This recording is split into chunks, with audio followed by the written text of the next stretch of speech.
नमस्कार बच्चों, SK PCS academy में आपका स्वागत है। आज हम रसायन विज्ञान से संबंधित कुछ महत्वपूर्ण प्रश्नों के बारे में जानेंगे। तो चलें बिना समय गंवाए शुरू करते हैं। पहली बात ध्यान रखना, परमाणु में सबसे छोटा व हल्का परमाणु किसका होता है? हाइड्रोजन का होता है। इसकी परमाणु क्रमांक 1 होता है और संयोजकता भी 1 होती है। इसका परमाणु भार किससे प्रदर्शित किया जाता है? तो mu द्वारा प्रदर्शित किया जाता है। तो परमाणु में सबसे छोटा और हल्का परमाणु किसका होता है? हाइड्रोजन का होता है। परमाणु क्रमांक 1, संयोजकता 1 और परमाणु भार किससे? mu द्वारा प्रदर्शित किया जाता है। दूसरी बात ध्यान रखेंगे, जल, गंधक और फास्फोरस, ये तीनों जो हैं, ये तीनों पदार्थ ठोस, द्रव, गैस तीनों अवस्थाओं में पाए जाते हैं। तीसरा पॉइंट ध्यान रखेंगे आप, कपूर, नौसादर और आयोडीन, ये तीनों जो हैं ठोस अवस्था से सीधे गैस अवस्था में परिवर्तित हो जाते हैं। चौथी बात ध्यान रखनी है, पॉलीथीन रासायनिक अभिक्रिया नहीं करती है। तो पॉलीथीन रासायनिक अभिक्रिया नहीं करती है, इसलिए नष्ट भी नहीं होती है, इसीलिए इसको प्रतिबंधित किया गया है। तो रासायनिक अभिक्रिया ये क्यों नहीं करती है? क्योंकि इसमें पैराफिन हाइड्रोकार्बन पाया जाता है। तो पैराफिन हाइड्रोकार्बन की वजह से पॉलीथीन रासायनिक अभिक्रिया नहीं करती है। ये दो वैज्ञानिकों के नाम हैं, गिलियो नत्ता और कार्ल जिंगलर। इन दोनों ने 1922 में पॉलीथीन की खोज की थी। ये इटली के रसायन शास्त्री हैं। इस बात के लिए इन्हें नोबेल प्राइज़ भी दिया गया था। अगला पॉइंट आपको ये ध्यान रखना है, TNT, TNG और TNP। TNT की फुल फॉर्म क्या हो जाएगी? ट्राई नाइट्रोटॉल्विन। TNG से हो जाएगा ट्राई नाइट्रोग्लिसरीन और TNP से हो जाएगा ट्राई नाइट्रोफिनॉल। तो ये तीनों कैसे पदार्थ हैं? ये विस्फोटक पदार्थ हैं। ये तीनों विस्फोटक पदार्थ कहलाते हैं। और RDX का नाम भी आपने सुना है। RDX research department explosive, RDX की फुल फॉर्म होगी। तो विस्फोटक पदार्थ कौन से हो गए? TNT, TNG और TNP। यदि कभी प्रश्न आए कि नोबेल तेल किसको कहते हैं, तो नोबेल तेल के रूप में जानी जाती है TNG, ग्लिसरीन। इसको हम नोबेल तेल भी कहते हैं।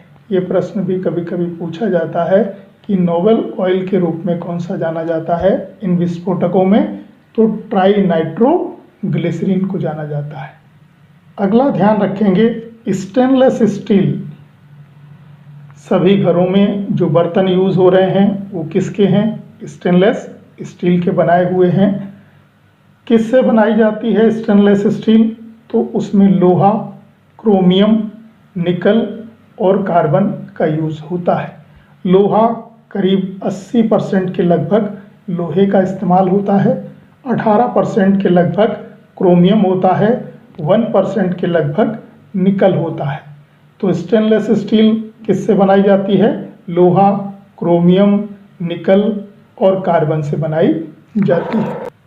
पीतल बनाने के लिए कौन कौन सी धातुएं मिलाई जाती हैं? तो तांबा और जस्ता। तांबा व जस्ता मिलाकर क्या बनाया जाता है? पीतल बनता है।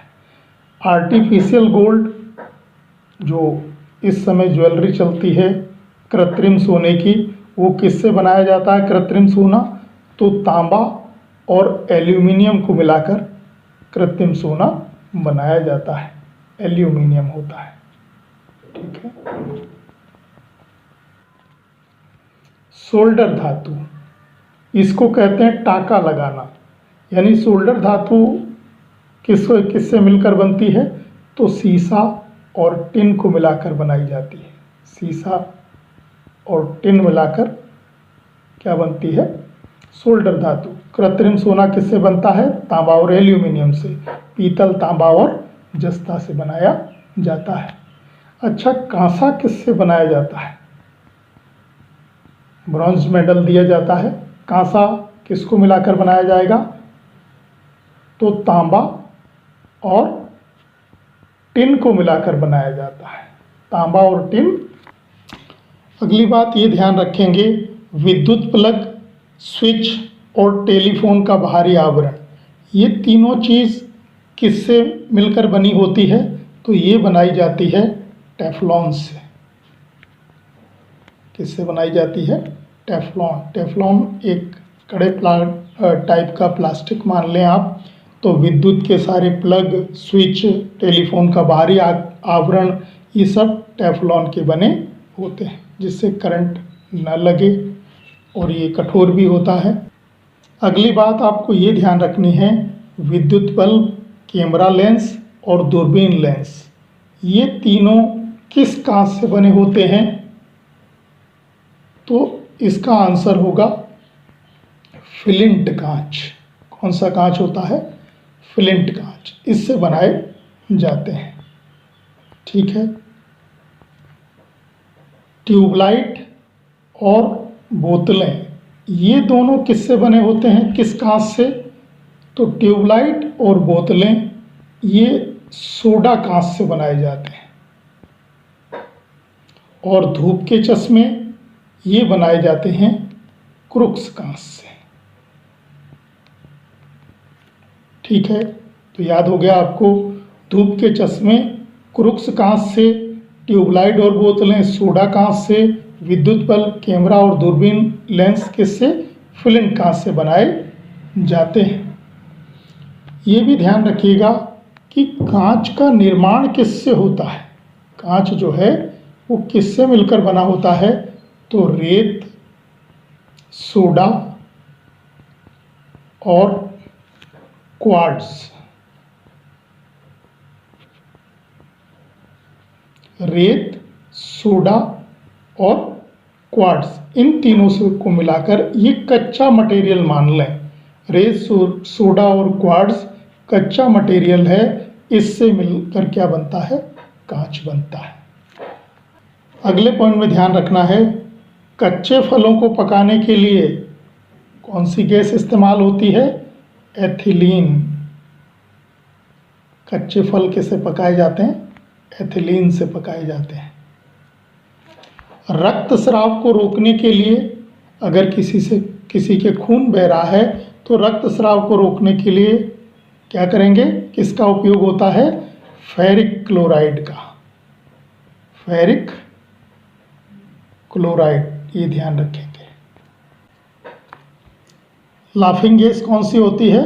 Nitrous oxide. हंसाने वाली गैस हो गई नाइट्रस ऑक्साइड।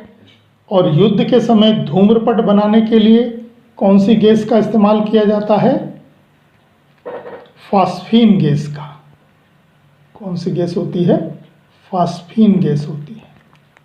और फूलों का रंग उड़ जाता है, वह गैस होती है क्लोरीन।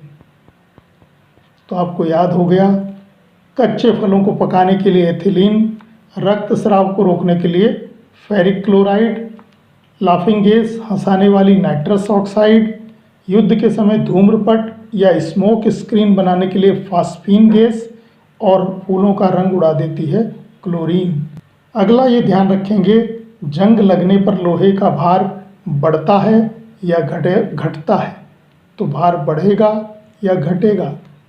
जंग लगने पर लोहे का भार बढ़ जाता है। ठीक है, तो ये कुछ महत्वपूर्ण पॉइंट्स थे जिनको आप दोहराकर याद कर लें। धन्यवाद।